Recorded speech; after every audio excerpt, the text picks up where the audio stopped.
What's up, everybody? Zach here. This is another episode of What's Melting. Today, we're making this silver fumed honeycomb marble. I fumed 0.999 fine silver onto Simax. I got the silver from the Canadian Mint, and I backed it with Galaxy. This is going to be a long, in-depth version of the tutorial, and in the next few days, I'm going to edit down a 10 or 15 minute version so you can see just the bullets if that's what you want. But otherwise, we're going to get into this, and I'm going to talk about all the details of how I make a marble like this. Here we go.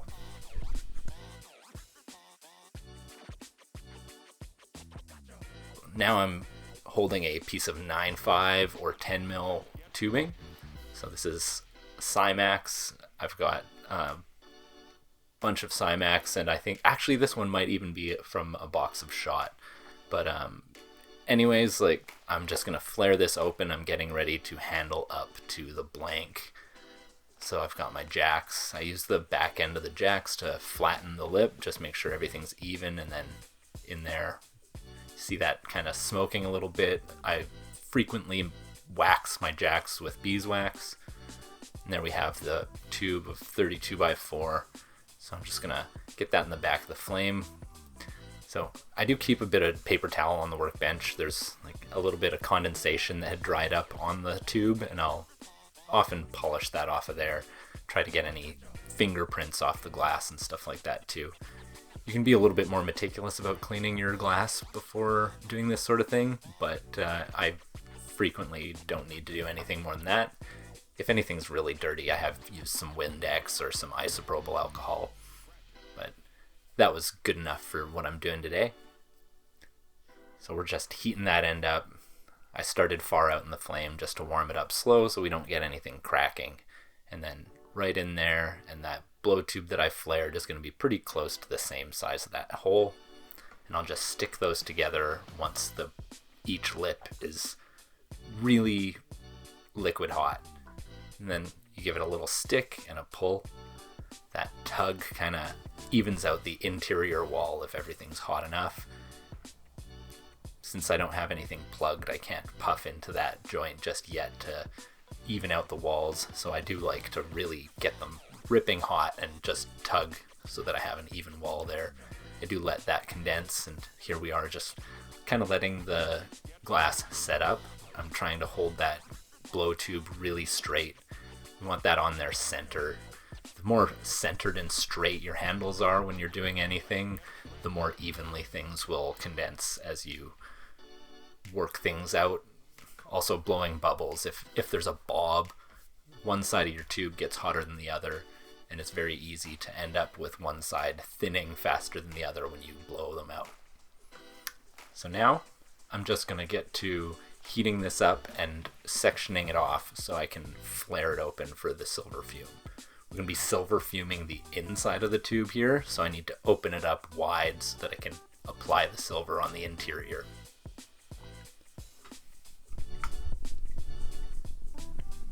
And to open that up, I'm going to kind of stretch the tube where it's hot right now, and then heat again. So I thin that part of the wall of the tube, and then use the smaller flame to heat that thinner portion. And then I'll roll that against the corner of my Elmar over here. So that gives me a straight line that's a constriction point where I can kind of flex the glass while it's still hot, but not molten enough to be flowing. This introduces some stress to the glass and lets you break it apart with a clean break. You can see me flexing there, and then it snaps apart. So now that opening is going to be easy to heat up and then get my reamer to open it up wide. So yeah, get that flame going, and I want to do this progressively because I don't want to thin that too much. I'd like a decent bit of glass at the end. So yeah, first get it open like that, and then I heat it a second time, and now I'm gonna flare that open wide. So this is a cone that I'm gonna use to catch the silver fume.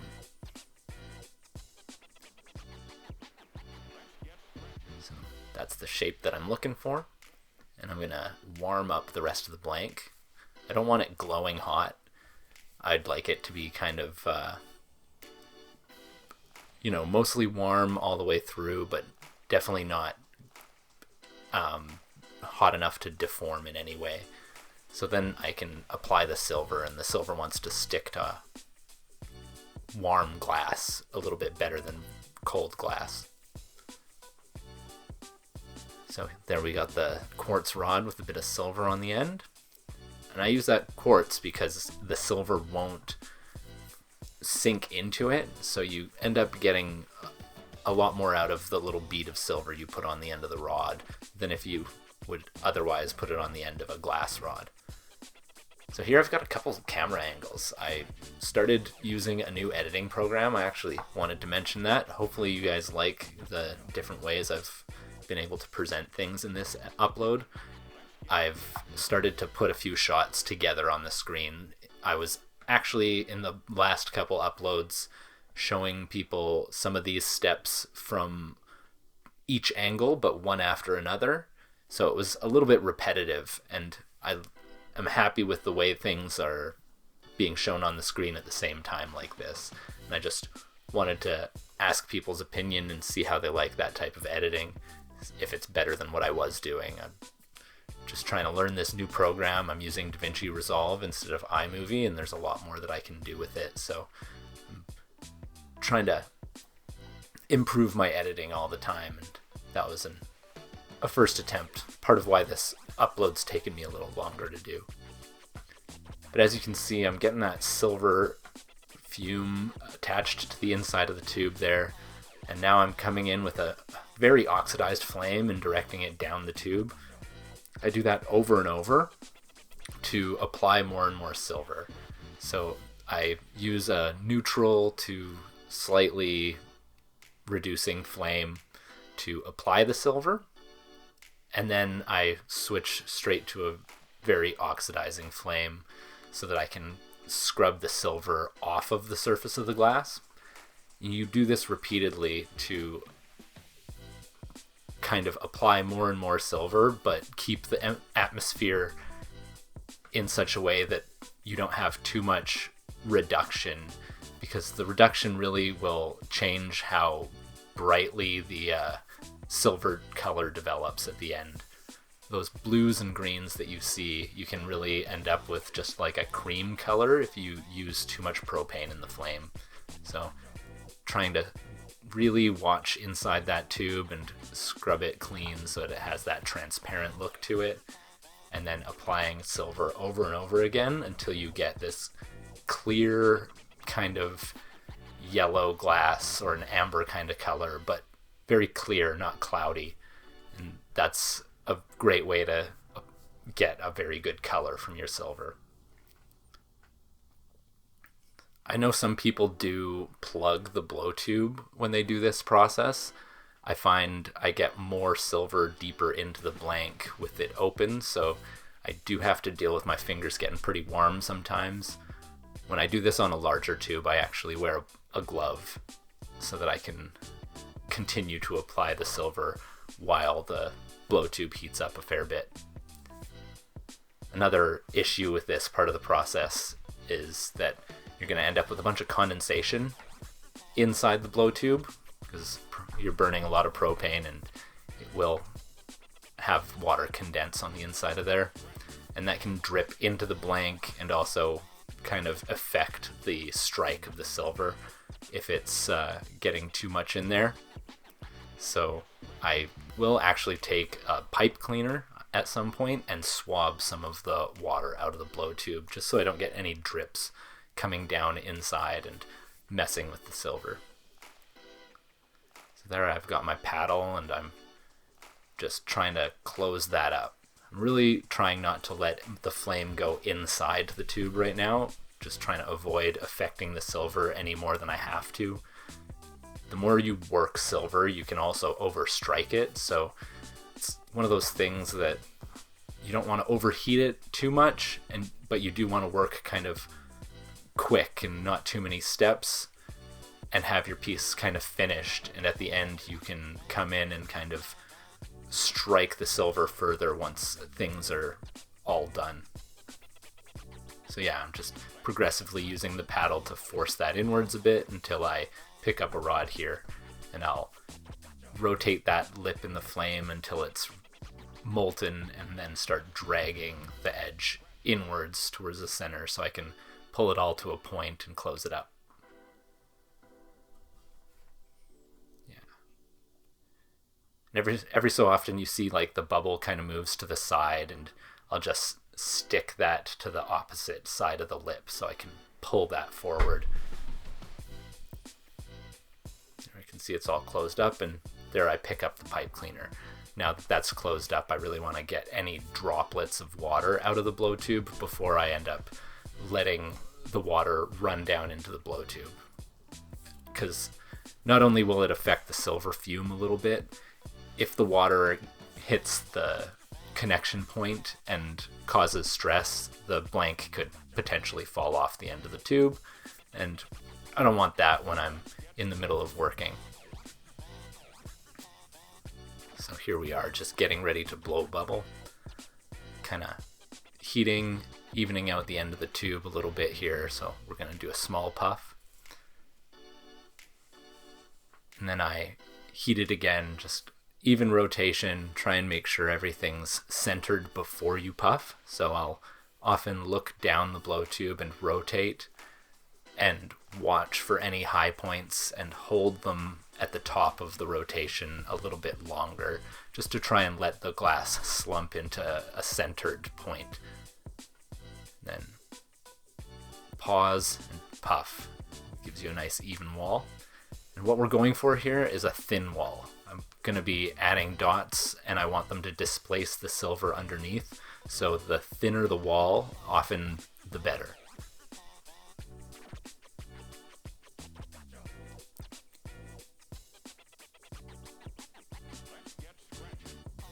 Okay, so I think this will be the last puff. Really see that bubble start to expand.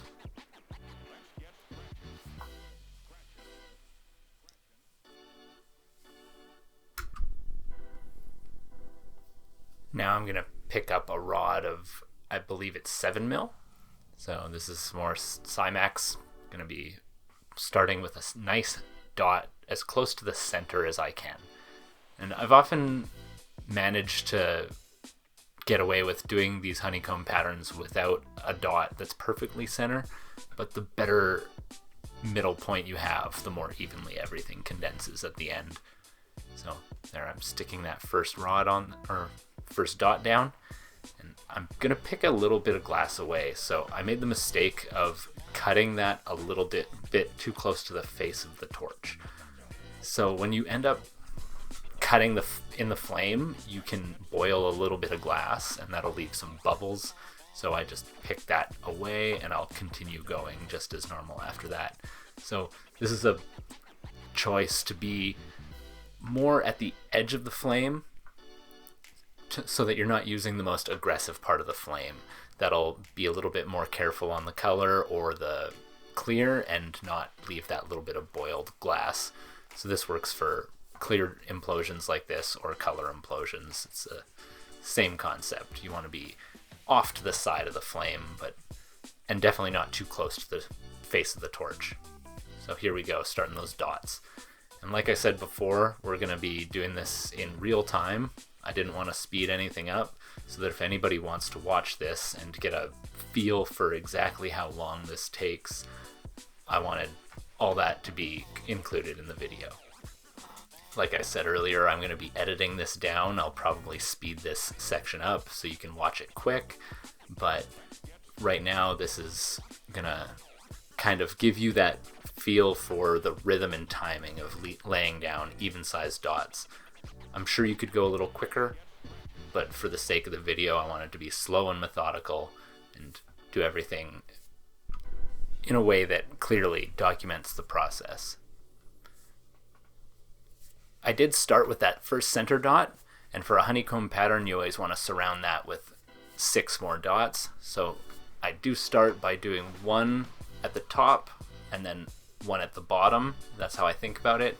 and then fill in the 2 dots on either side to give you that even 6 spacing around it. Then I just continue placing dots in between for each next row. I usually do 2 or 3 rows, and then I go back to heating the whole bubble up. You want to make sure that center stays nice and warm, because I've often had pieces that I get a little too carried away with and just keep on making dots crack right around the center. And sometimes you can save that, but often there's a big scar from where the glass cracked, especially if it goes through to the inside and affects the silver. I've had the silver start to separate when it cracked, and I was able to close things up, but you could always see the crack in the finished pattern. So keeping that hot is super important. And once you get it nice and warm, go back to putting those dots down. And I'll essentially be counting kind of in my head, like 1, 2, 3, stick, stretch, wiggle, 1, 2, 3, dot. And just keep going like that. Generally, you can lay down some pretty even sized dots if you get a good feel for it. So one of the next projects I'm actually going to be working on, I was thinking about doing a shot glass tutorial. I think at some point somebody had asked for one, and I've got a previous upload where I was doing a blowout with a slugger bar. So I took a solid rod of Lucid and I made a hollow blank with it. I did a blowout and turned that into some tubing, and then stretched some rod out of the slug as well. So I'm going to use that for the shot glass tutorial in the next upload, and I'll link back to the other tutorial so that I can kind of connect my content together. I'm probably going to try and do some other builds in the future where I show this process again. I'll use some honeycomb like implosions as components for some later builds, and then I'll be able to try and link things together on my channel so that I don't have to necessarily explain all of the processes that I go through each time I do a tutorial. I can try to link things together in such a way that my content can help build on skills over time, and you can see how I've used things in the past in projects going forward. Because there's definitely a few ways that you can apply a technique like I'm doing right now. These honeycomb patterns don't necessarily have to become marbles. You can keep them flatter instead of making a round marble like I plan to here, and make little cabochons that you could stick on the side of a vessel or make a pendant with it. There's even ways to use this as a hollow piece, so you can blow it out as a honeycomb section for the walls of the tube. Getting into doing some of those processes, you can definitely build off what we're doing in this video for a variety of applications. So here we are, back to the big flame. I did another couple rows of dots, and I'm gonna heat that up and start to condense our honeycomb. So I've done enough dots. I went back and forth between doing a row or 2 of dots at a time, heating it up in between, keeping everything warm, and also making sure no oxides or anything were collecting on the surface. Every so often at the perimeter, you can end up with a bit of a scuzz or a haze that develops on the surface of the glass. And if you don't heat that glass hot enough, you can trap it underneath some of the dots. So we carefully try to avoid letting that precipitate on and remain on the surface. You can kind of see a cloudiness at this end of the tube closest to my hand. That's the type of stuff that we're trying to make sure we're not trapping under any dots. But now this is the process of condensing. So we've got a nice big flame trying to rotate evenly and heat all of those dots so that we can blow them out thin. This is the part where we're starting to actually displace the silver to make that honeycomb pattern happen. Because those big dots on the surface of the thin bubble are going to stretch, and they keep that inner wall where the silver is hot and then that glass stretches out and starts to collect at the edges of all those dots, and that's why you end up with that honeycomb pattern after everything melts into a solid mass. The silver's moving out of the way of the back of the dots as the dots melt in, and is developing that kind of perimeter around each dot where the silver glass gets to condense.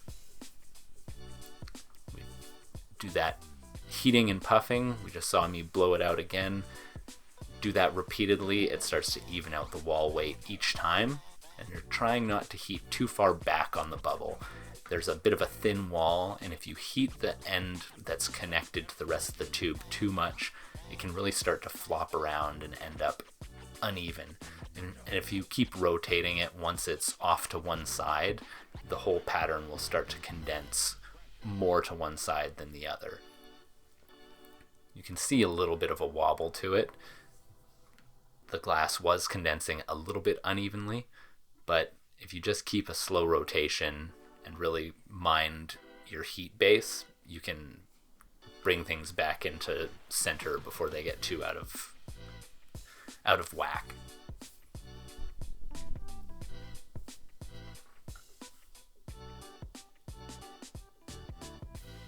Now we've really got to the point where that disc is starting to form, and we're going to place that against the marver.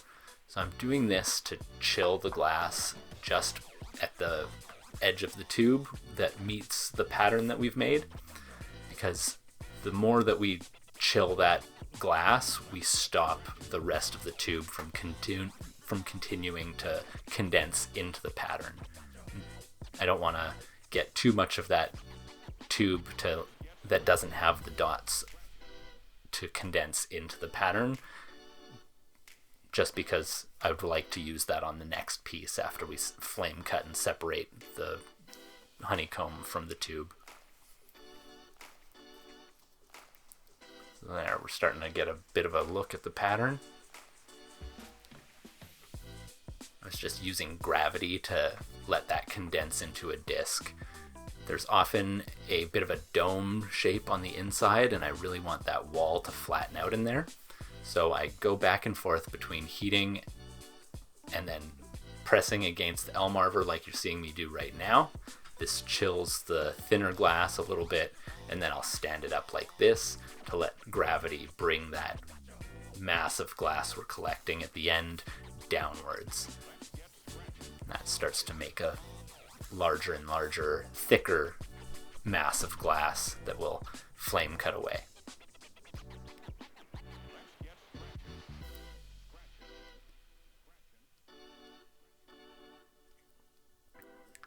And as this glass thickens, you start to be able to see the honeycomb more and more.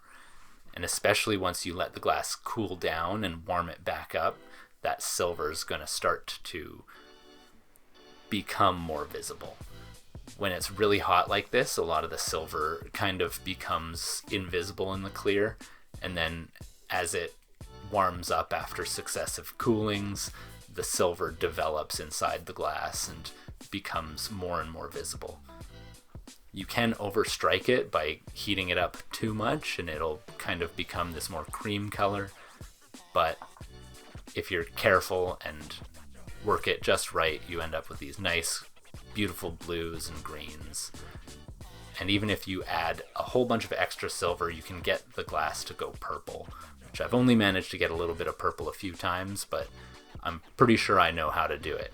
I just need to spend the time with it for a little while and really try and apply a little bit more silver. You do need to really repeat the application of silver quite a few times to get the darker and darker colors.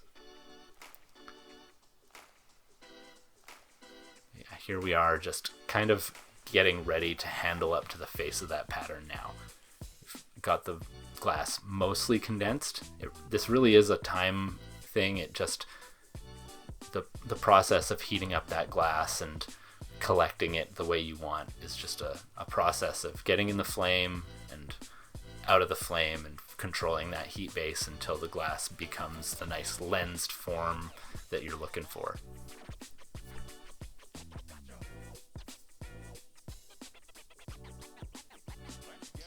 you're starting to see some of that silver develop around the perimeter. You can see some of those dots.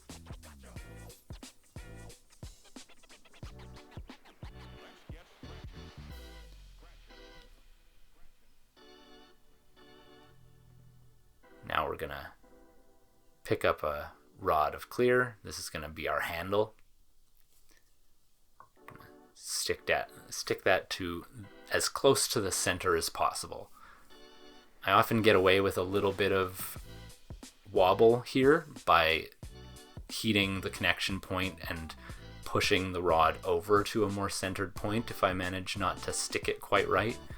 And at this point, I'm going to be doing a hot seal anyways, so I'm not too worried about how much I melt this in. I really can do a solid connection point and heat it up and drag it around a little bit, because I'll be picking away the whatever remains of the handle when I flame cut that off to form the lens of the marble later. So here I am, just putting a little bit of heat in there, making sure there's no acute angles or ripples where I've stuck that handle on, so that it's not going to be stressed and fall off of there while I work for any reason if I manage to let the piece get too cold. But now I'm heating a band right where the tube meets the pattern that we've created, and I'm going to stretch it and puff it out and continue to stretch a couple times to really thin the connection point so that I have a small membrane to flame cut away.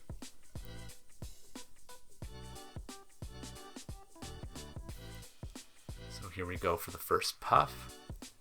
I'm really enjoying having these couple camera angles on the screen at once.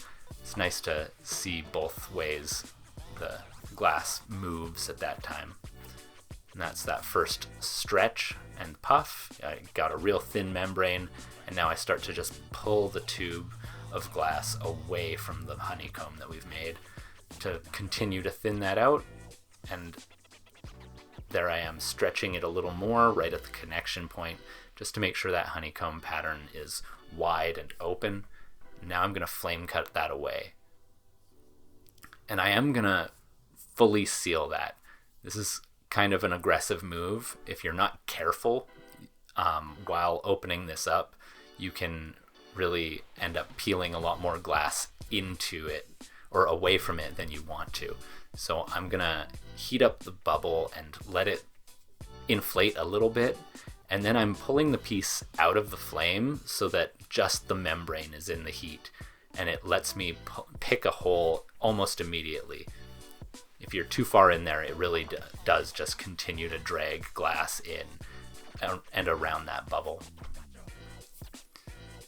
So now we're gonna take the reamer and force that lip outwards a little bit. This is just to make sure that that glass wants to condense around the outside, so that we have a nice opening to apply our backing color to. Any cupped form at this point can cause you to trap some bubbles around the center or perimeter of the pattern. So I really try to use gravity here, heat the edge of the glass and let it slump so that we're ending up with a more even flat or slightly cupped space on the backside here where the silver's exposed.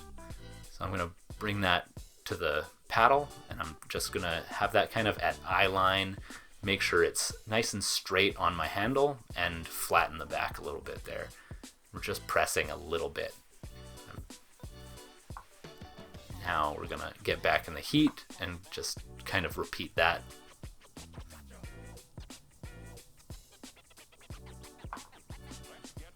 And then once we're done with flattening the back of that as much as we want to, we're gonna pick up a piece of Galaxy. So I've got a rod of, it's a sparkling black from North Star glass. I use it all the time. It's one of my favorite colors. And I'm gonna be grabbing another handle, and I'm gonna collect a nice gather so that I can press a decent sized chunk of color onto the back of this to back the marble. And I always like the way Galaxy kind of adds a bit of a sparkle inside of each of the dots on the honeycomb pattern that we're gonna see at the end. So yeah, just making sure that piece is nice and flat, ready to accept that backing color, super important. Every so often I'll trap a nice big bubble in there somewhere, and since the bubble's almost at the core of a marble, it can be very hard to heat the glass until it becomes nice and round. So it's always a frustration to have those bubbles deep in the center of a pattern. They always kind of change the color you see too. Here we are having a little peek at the honeycomb. It's starting to kind of reveal itself. Still glowing. We're gonna throw that thing in the kiln right now though. Just get it out of my hands for a minute while I collect some of that galaxy. The professional shirt wipe right there. We don't need rags, we just need burnt clothes. Grab a little bit of there's already a little bit of galaxy on the end of this rod. I often have some color tipped punties sitting on my workbench in the colors that I'll be frequently using for pendants and marbles. I always like to try to handle up or do little temporary punties with color tipped handles, just so that I don't leave any clear glass on the backing of certain pieces that I'm working on. So now I'm just rolling that in the flame and pushing together, trying to not create any creases. So I'm pushing, but I'm not pushing hard enough to make any gathers fold in on themselves. I want a nice, even glob of glass to press onto the back of that marble. So I don't need too much. I think I'm almost done collecting here. And then I'll flame cut that handle away.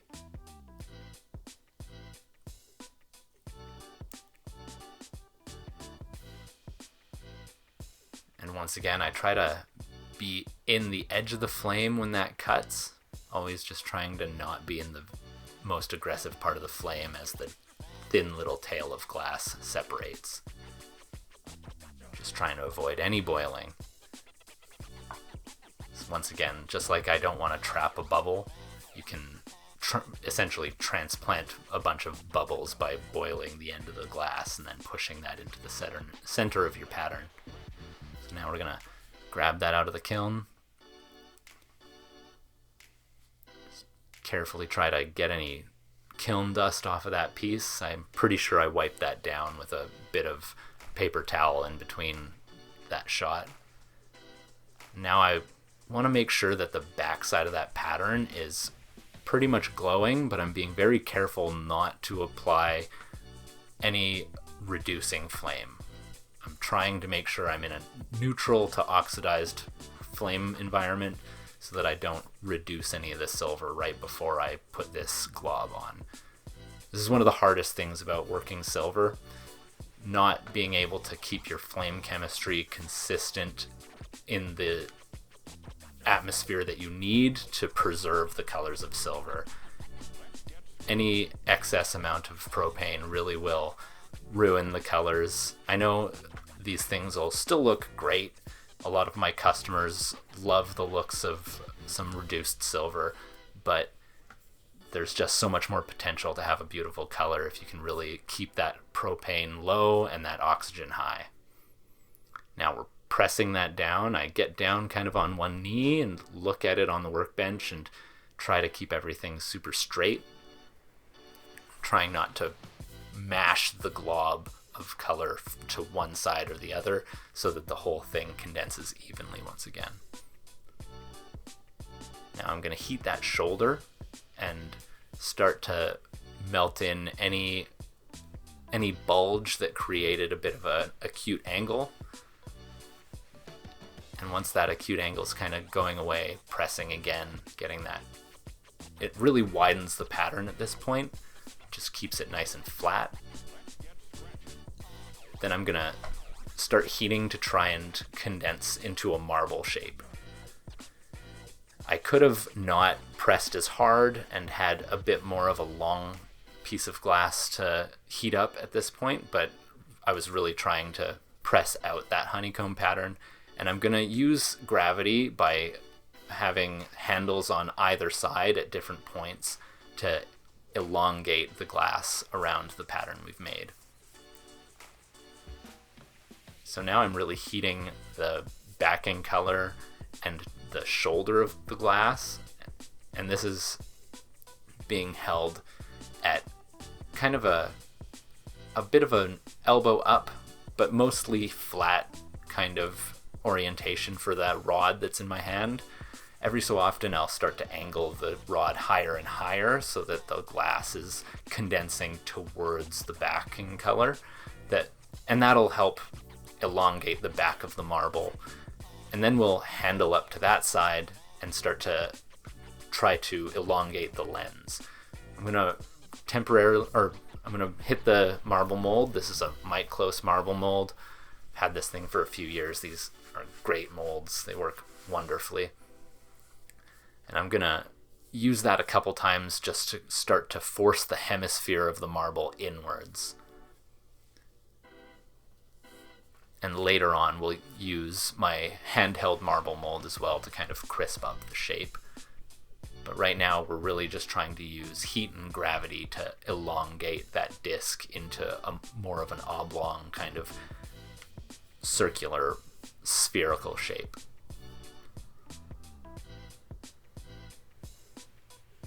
And I'm really trying not to heat up the rod that's holding the piece at this point. If you get too much heat splashing over the edge onto the rod that's holding the piece, it can really start to wobble around and fall out of center, and this will make the glass condense in odd ways, which is a little less aesthetically pleasing at the end. So here we've got so I'm trying to actually control how the glass condenses at this point. I'm not actually pressing, I'm just making sure everything stays straight with my paddle. And I don't want the shoulder to condense too quickly. You can start to end up with a little bit of a wave in the back and a little bit of a hole in the center. So I'm going to switch sides that I hold at this point so I can avoid that divot forming in the back of the color. This will allow me to hold it and use gravity to stretch that center point outwards on the backing color while forming the lens that's going to look at the honeycomb. So I think I wanted a new color tipped punny. The last one, I think as I was peeling glass away, got a little bit odd. So I'm adding a little bit of galaxy to the end of this handle just so that I can handle up to the back of that piece without leaving any clear glass when I remove that handle later.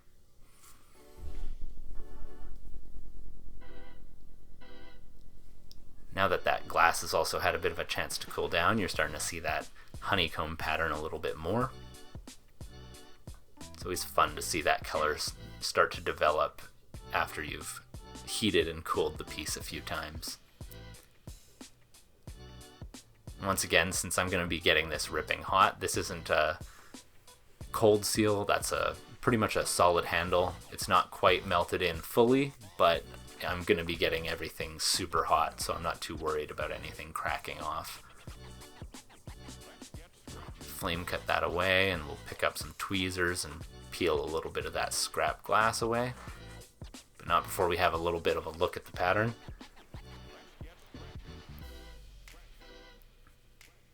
Definitely starting to look like something. And there, just removing any remnant of that handle. I'm gonna pull that away in the flame.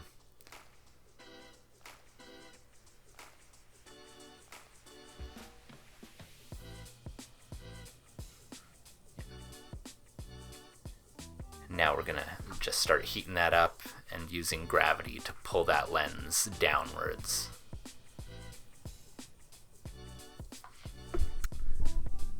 And what you're kind of trying to do to achieve that is heating the edge of the glass and then focusing the heat towards the top of the lens and then using gravity to let the glass flow towards that point.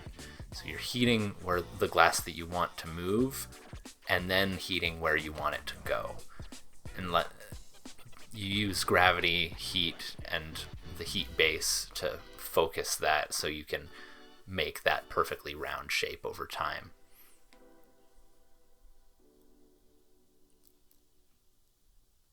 You could use a handle to tug and kind of pull and form this a little bit faster, I suppose, but I feel like this is a bit more of a controlled way to keep it clean and even.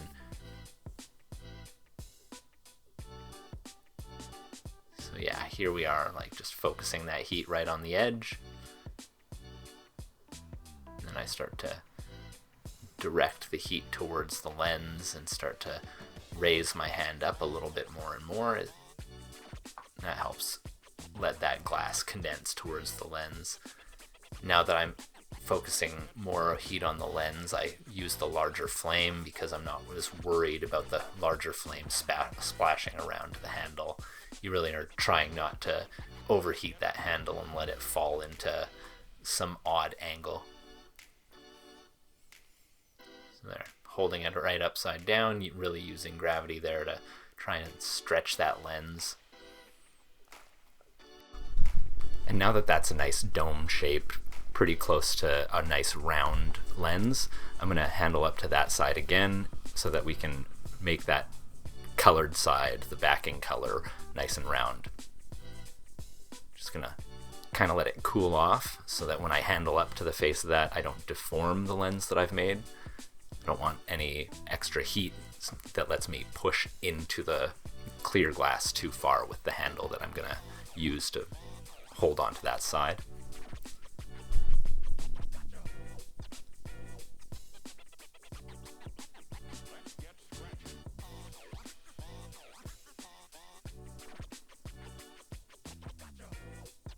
So they're picking up the handle. I'm going to heat it up. This is still going to be a pretty hot connection. I don't need to worry about this being a finished lens. I am going to pick away some of the glass that goes in with the handle later. So yeah, not doing a cold seal or anything like that just yet, or at least not one that I'm not gonna cook in as I work that piece nice and round.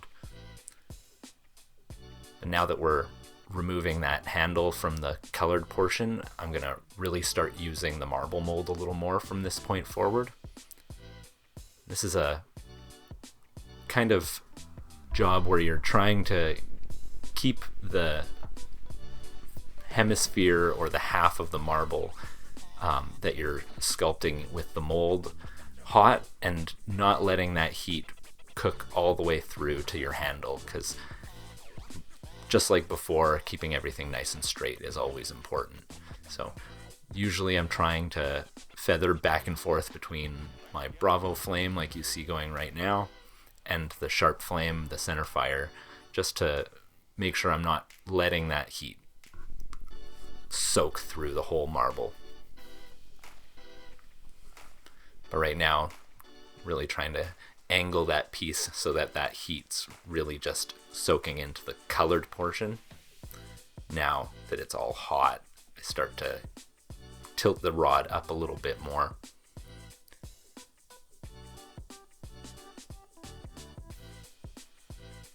And once you're, start to get pretty close, we start to go down to the marble mold just to force that glass nice and round. And that mic close marble mold is really an awesome piece. The bump style mold really helps bring things round pretty quickly. I do find I still switch back to my handheld marble mold with a sharper edge on a lot of my smaller marbles just to finish the shape.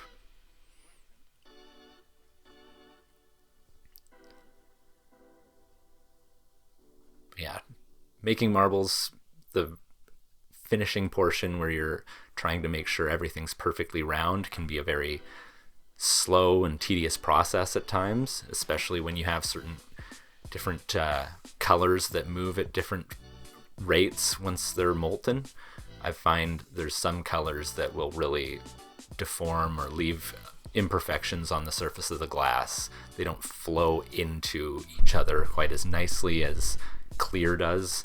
So there's certain pieces that I'm really spending a lot of time melting out any imperfections right around where the backing color meets the clear glass of the lens.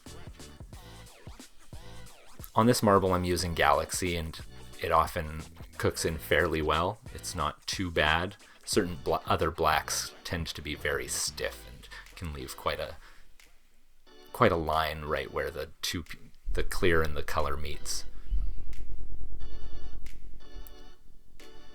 Yeah. And I'm grabbing another colored punty that we got that first hemisphere nice and round, and that colored punty is really important at this point because I am going to start using cold seals and trying not to leave any scrap glass behind. And that colored punty, if anything chips off when I crack that handle off later, it being the exact same color as the backing color, you're not going to leave any clear imperfections and not have to worry about picking a bunch of glass away, which can really change the size of that half of the marble, which will mean you have to continue to make it round again. It'll leave a little divot if you take too much glass away, and it's tough to make those nice and round. You really have to hold the opposite side and let the glass droop into that point. Yeah, there, flame cut that handle away, and now I'm going to pick any evidence of that handle away from the lens. And now we're only going to be doing cold seals onto this marble, so I'm very careful to make sure the marble's nice and warm, but the handles are hotter than the surface of the marble.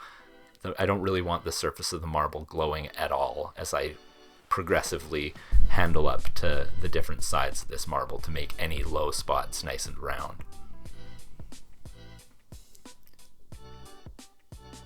So yeah, I'm very careful to look and try and differentiate between the clear glass on the end of the marble that was that handle and what is the lens of the marble. Taking away more is always better. You don't want to leave any of that handle in there. It'll really leave an optical kind of ring if you leave a bunch of the handle in the face of the marble. You can see it in shadows. Like, as you shine light on it, it'll kind of cast a big ring onto the pattern in the background.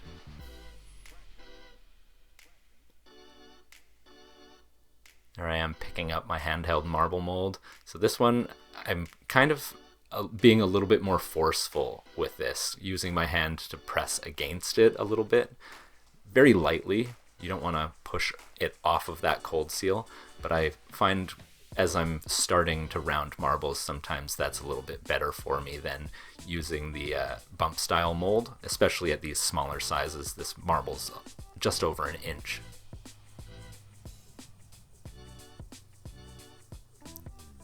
And now I'm gonna be kind of starting to judge where my low spots are. I'm gonna chill that with the back of my tweezers, just trying to create a temperature difference which will allow that handle to crack away nicely. And then I'm going to switch to a handle that's just nice clear glass. Make sure the end of that doesn't have any boiled glass so it's not prone to leaving more behind when you crack it off later. And pick it up. I usually crouch down and kind of look straight across my workbench to try and judge exactly where center is to keep this as straight as possible.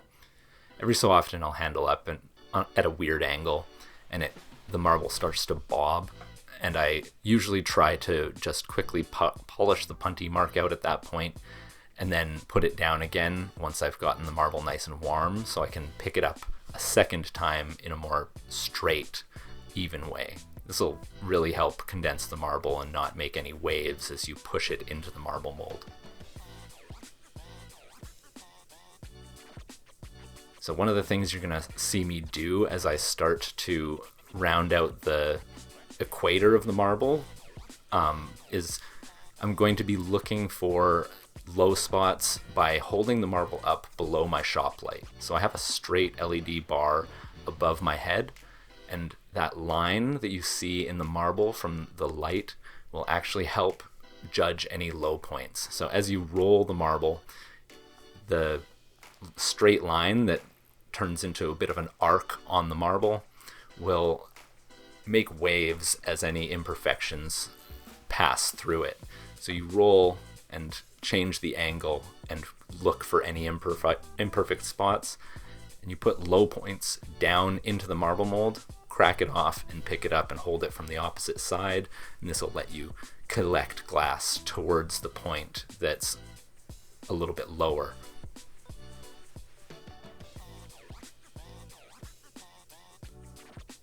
So there we have it, sitting in the marble mold. And I find this is just the easiest way. Every time I try to pass a marble from one cold seal to another, I end up dropping marbles on the workbench, and it's a waste of time for me and a waste of glass and gas. So this is the most consistent way I've found to handle up to a marble while I'm working on it. I just repeatedly crack it off on top of my marble mold while it's warm but not warm enough to be deformed by the lip of the mold, and then pick it up again, try to change axis as many times as I need to until everything's perfectly round.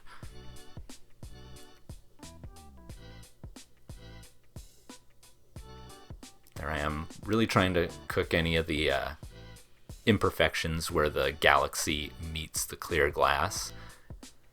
So this is the part where I'm just trying to make sure that that transition from the two different glasses is melted in nicely. If you overdo it, sometimes the clear wants to flow a lot faster than the galaxy, so if you do overheat it, it can start to create another wave once again.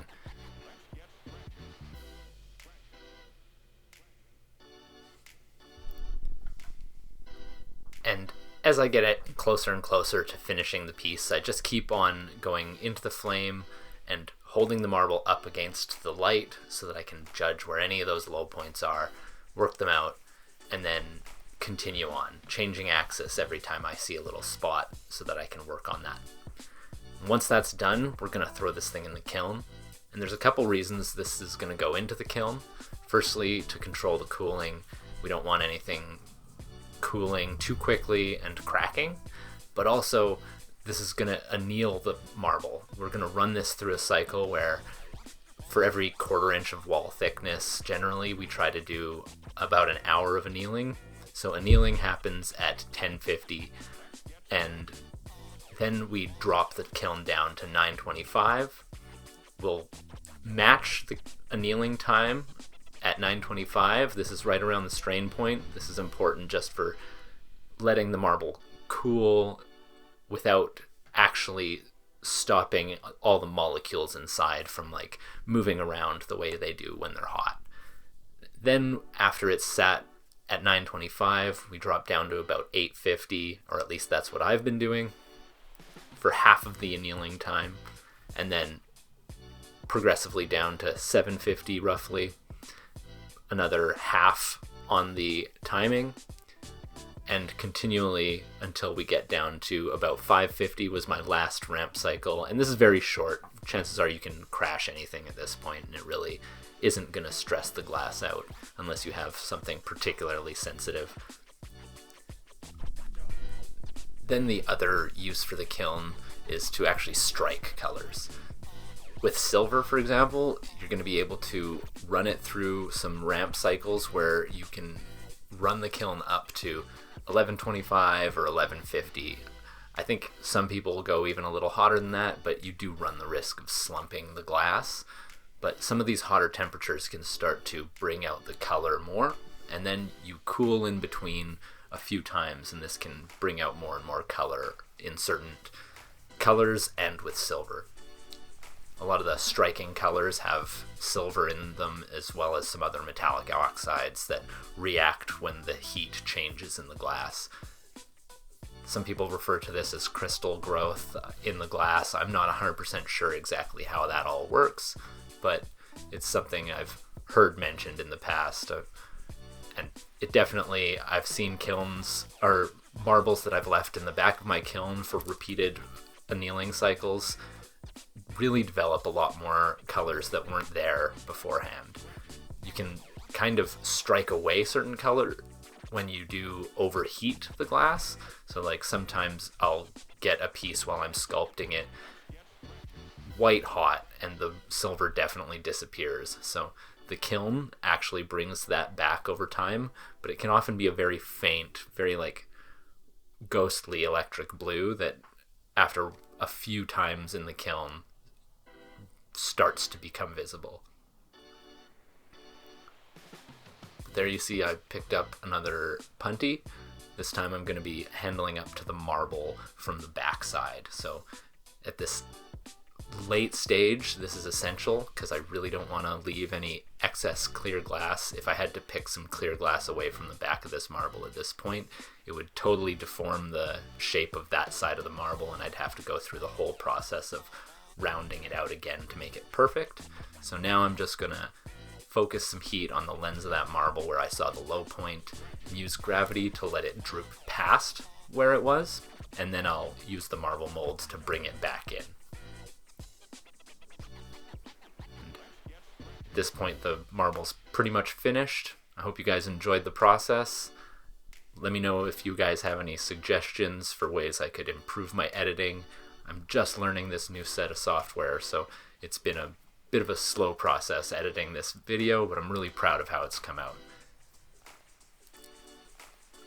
And as always, if you guys want the short version, it's going to be coming soon. I'm going to be trying to do long and short versions of all my tutorials so that you can always have the long version where you might even put me on in the shop and try and follow along, and then we can go over the bullets in a shorter video where I just go over the essential moves and edit them down to probably 10, maybe 15 minutes max. Hope you guys enjoyed the format.